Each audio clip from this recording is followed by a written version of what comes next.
What is up, everyone? Welcome back to another video today, and in this video we are doing the 32nd installment of Retro Reviews. Today we're going to be reviewing my Seattle model aircraft 1:400 scale Western Airlines Boeing 737-200 in the 1960s or Indian head livery.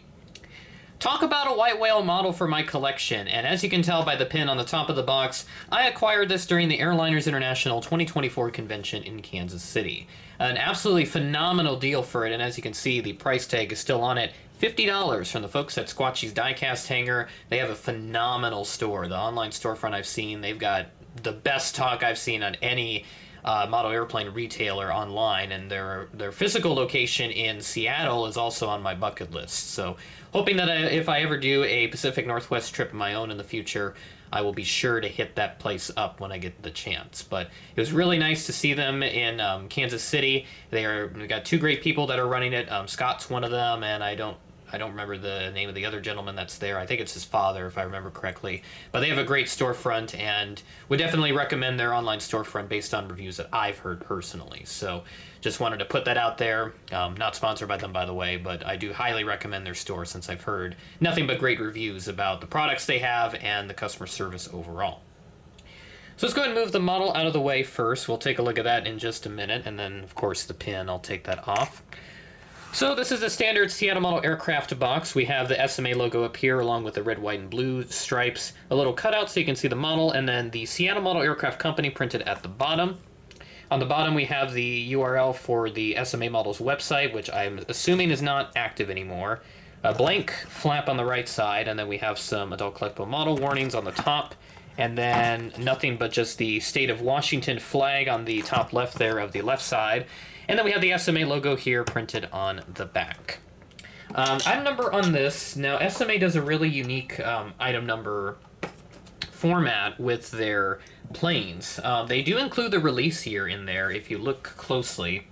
If I pull up my document that has my information. So SMA 030402 is the item number for this plane, and the 03, the first number, is a release here, and I don't remember what the other two are. I think one of them is for the month. I think this is April of 2003, so that'd be the second number, and then 02, I'm not 100% sure exactly what that number is, so I'm going to have to look back into that again and see exactly what that all means.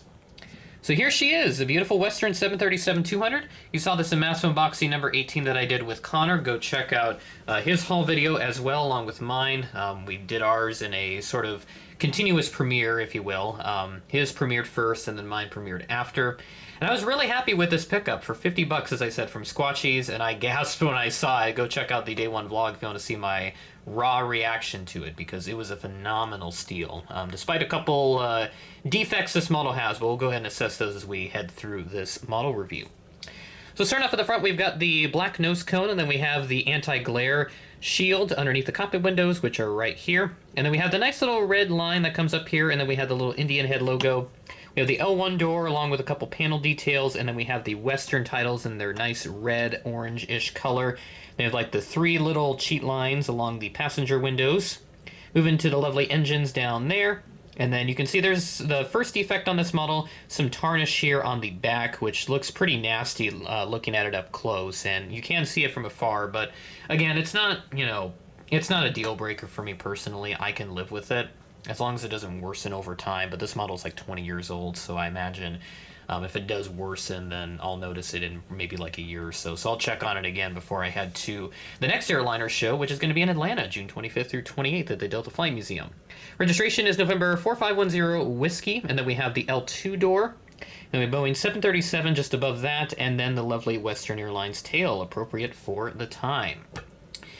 And then we'll flip it over to the other side. There's a nice little front profile there. And you can see the other defect, which I'll get into in just a second. But for my keen-eyed viewers, you'll probably recognize what that is. And I'll talk a little bit more about that here in just a moment.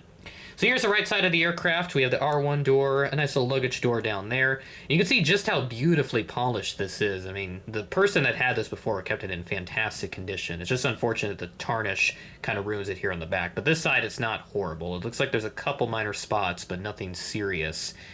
But otherwise, the rest of the model is fantastic. And then we'll flip it underneath here where we have the Landing gear, a little stand hole, and no SMA branding underneath, which is good. And then here's the top of the aircraft, which we have a little beacon printed alongside the Western Airlines titles. So now I'll go ahead and put the aircraft into front view and talk about the second defect, the more major one that this has. And funnily enough, I did not notice this until sometime after I recorded the massive unboxing with Connor. I was looking at it just before I took him up to the airport so that he could catch his flight back home. The main landing gear has zinc rot on it. I'll try to get it in focus here since it wants to focus on the engines right now. There we go. That looks a little better. Oops, sorry about that.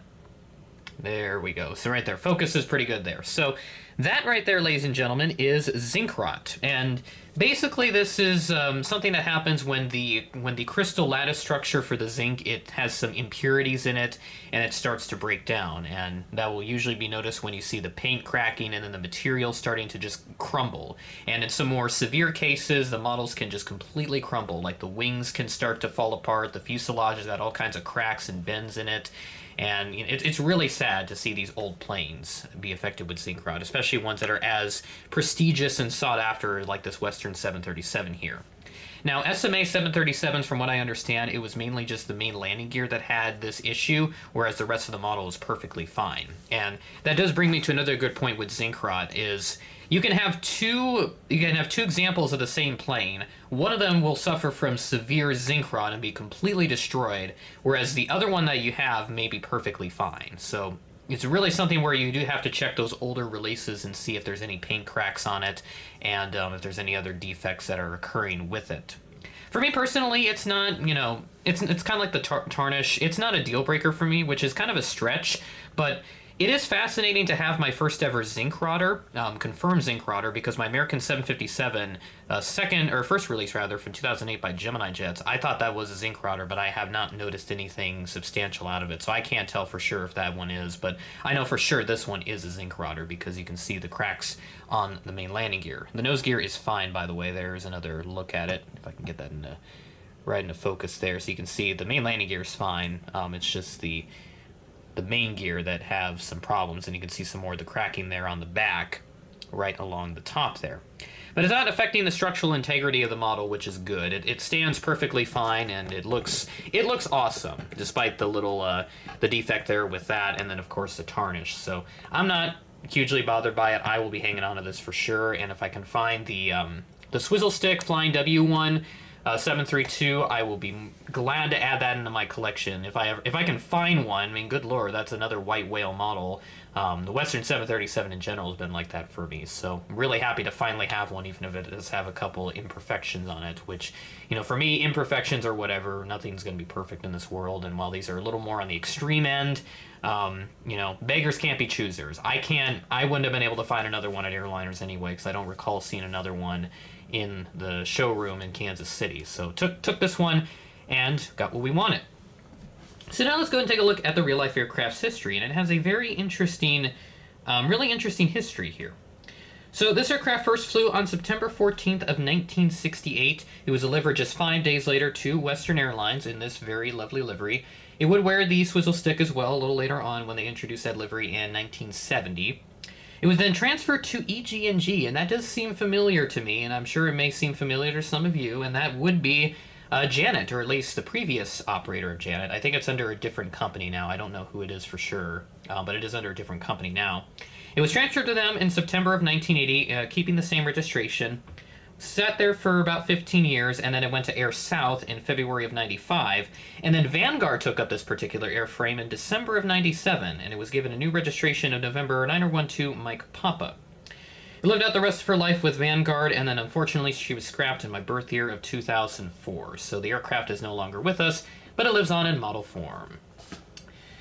And that'll do it for this episode of Retro Reviews. A bit longer than normal because there are a couple things I wanted to explain with this model, and I just love this thing to bits despite that.